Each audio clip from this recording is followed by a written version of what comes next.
अपने YouTube channel अनुविद कमल सुक्ता।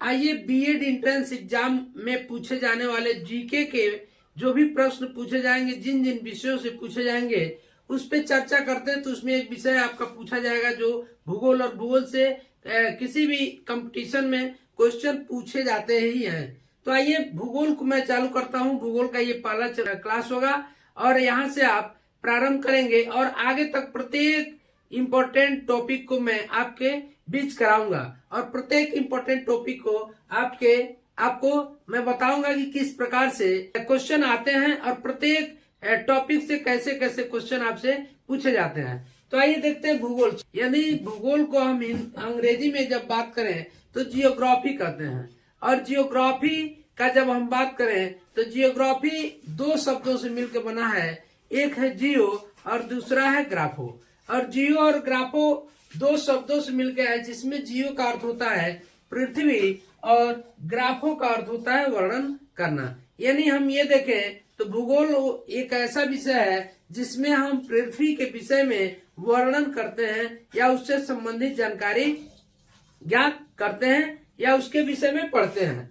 अभी इसके बाद से एक प्रश्न आपसे ये पूछा जाता है, ये प्रश्न बनता है यहाँ से कि सर्वप्रथम जियोग्राफी शब्द का प्रयोग किसने किया। हम जियोग्राफी शब्द का जिसने प्रयोग किया इराटोस्थनीज ने। यह 276 से ईसा पूर्व से लेकर 194 ईसा पूर्व की बात है। उस समय इन्होंने जियोग्राफी शब्द का प्रयोग किया था और वहीं से भूगोल अपने एक विषय के रूप में यात्रा प्रारंभ कर दिया। अतः ये पूछा जाता है क्वेश्चन में कि भूगोल के जनक कौन है या भूगोल के पिता कौन है, तो हम आंसर देते हैं इराटोस्थनीज को। भूगोल के फादर ऑफ जियोग्राफी इराटोस्थनीज हैं। और उससे एक और प्रश्न बनता है कि आधुनिक भूगोल के या वर्तमान भूगोल के पिता किसे कहा जाता है, तो वर्तमान भूगोल के पिता कहा जाता है अलेक्जेंडर वान हम्बोल्ट को।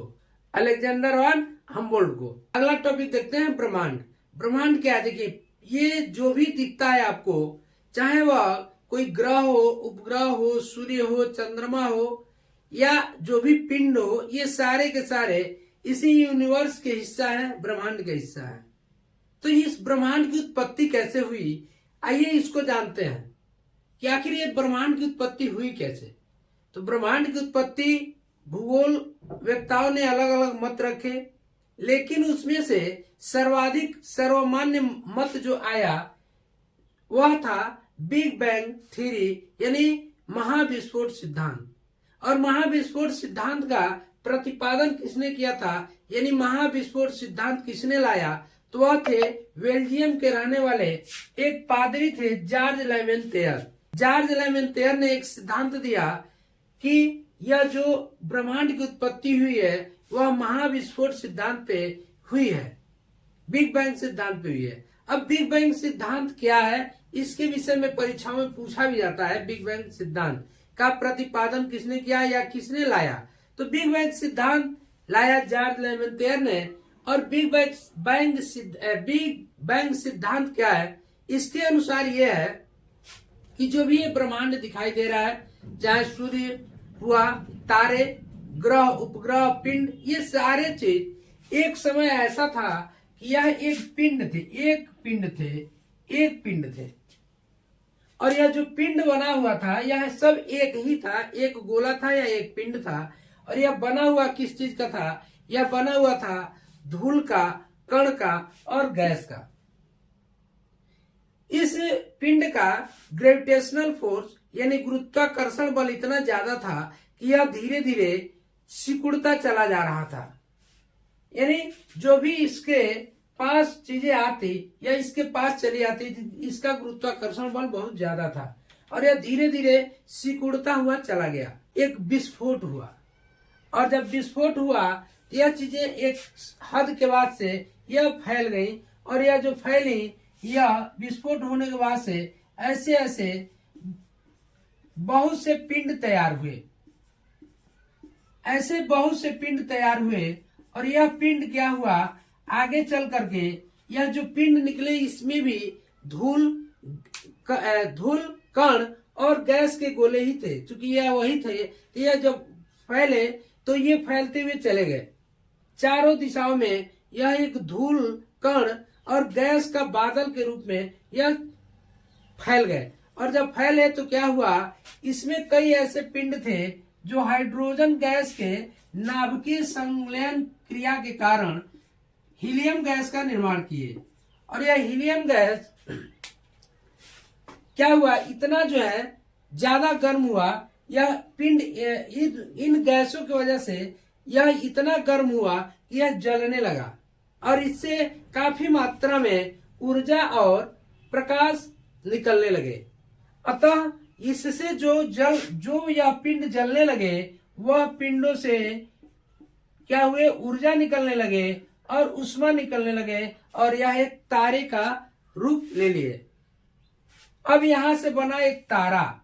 और ऐसे जब ब्रह्मांड जब इस पिंड में विस्फोट हुआ तो बहुत से तारों का निर्माण हुआ। इसके बाद से यह कई ग्रुपों में बट गए। अब कई ग्रुपों में जो बट गया तो इसी को कहा गया गैलेक्सी। क्या कहा गया, गैलेक्सी, यानी आकाश गंगा कहा गया। अब जब आकाश गंगा की हम बात करते हैं तो अब इस आकाश गंगा में इस विस्फोट होने के बाद से देखिए कई असंख्य मतलब अरबों आकाश गंगाओं का निर्माण हुआ और आकाश गंगाओं का निर्माण हुआ और प्रत्येक आकाश गंगा में अरबों तारों का निर्माण हुआ। ये जो देख रहे हैं आप, इसमें बहुत से तारों का निर्माण हुआ।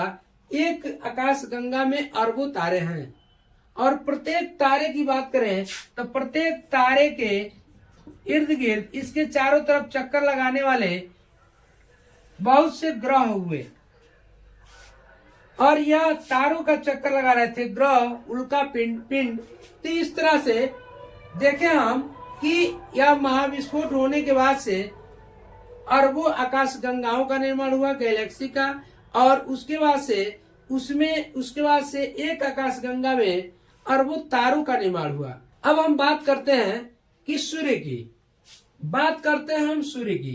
तो जो पृथ्वी, हम पृथ्वी पे रहते हैं, यह पृथ्वी एक ग्रह है। और सूर्य की हम बात करते हैं तो सूर्य एक तारा है।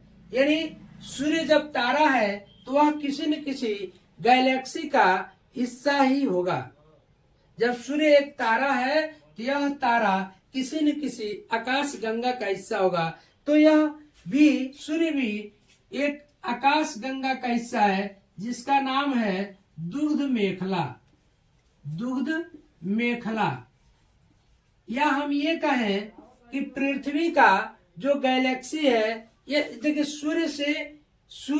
सूर्य के जो भी इसके परिवार के जो भी ग्रह होंगे, उन सभी का यदि पूछा जाए कि कौन सा आकाश गंगा है, तो आप कहेंगे दुग्ध मेखला, जिसको हम मिल्की वे के नाम से भी जानते हैं। मिल्की वे, ये मिल्की वे अंग्रेजी नाम है, मिल्की वे के नाम से भी जानते हैं। यानी पूछा जाए पृथ्वी का जो आकाश गंगा है वह कौन है, तो आप कहेंगे दुग्ध मेखला या मिल्की वे। या ये पूछा जाए प्रश्न में कि सूर्य किस आकाश गंगा का हिस्सा है, तो आप ये कहेंगे कि सूर्य जो है मिल्की वे या दुग्ध मेखला का हिस्सा है। इस प्रकार से आप देखते हैं मित्रों कि यह सूर्य की, ऐसे ही सूर्य एक तारा है और ऐसे असंख्य तारे हैं जो ब्रह्मांड में पड़े हुए हैं, जो हमें दिखाई, बहुत से तारे रात को हम देखते भी हैं, टमटमाते हुए तारे रात के समय में दिखाई देते। दिन में क्यों नहीं दिखाई देते? क्योंकि सूर्य का प्रकाश इतना ज्यादा होता है दिन में कि वह दिखाई नहीं देते और रात्रि के समय हम उसको आसानी से देख पाते हैं। असंख्य तारे जो हमें दिखाई देते हैं। हम इसमें एक और बात आता है कि ध्रुव तारा। ध्रुव तारा, तो ध्रुव तारा क्या होता है? एक उत्तर दिशा में यह दिखने वाला यह एक तारा होता है जिसे हम ध्रुव तारा के नाम से जानते हैं। यह किस दिशा में दिखाई देता है? प्रश्न आपसे ये पूछा जा सकता है कि ध्रुव तारा किस दिशा में दिखाई देता है, तो ध्रुव तारा हमेशा उत्तर दिशा में दिखाई देता है। अब ये प्रश्न बनता है कि आपके पृथ्वी के सबसे नजदीक का तारा कौन है? तो पृथ्वी के सबसे नजदीक का तारा कौन है? सूर्य है। और सूर्य ही सारे ग्रहों का ऊर्जा का स्रोत है। अब अगले टॉपिक में हम बात करेंगे ग्रहों की और ग्रहों की स्थिति की, उनके आकार के आधार पे कौन ग्रह बड़े हैं कौन छोटे हैं, उनके स्थिति के आधार पे कि सूर्य के नजदीक कौन ग्रह है, कौन सबसे दूर ग्रह है, किस ग्रह का क्या अपनी विशेषता है, किस ग्रह के कितने उपग्रह हैं, ये सारी चीजों का चर्चा हम अगले वीडियो में करते हैं। तब तक के लिए यदि आपने अभी चैनल को सब्सक्राइब नहीं किया है तो प्लीज मित्रों चैनल को सब्सक्राइब कर लीजिए, वीडियो को लाइक कर दीजिए। मिलते हैं अगले वीडियो में, तब तक के लिए जय हिंद जय भारत।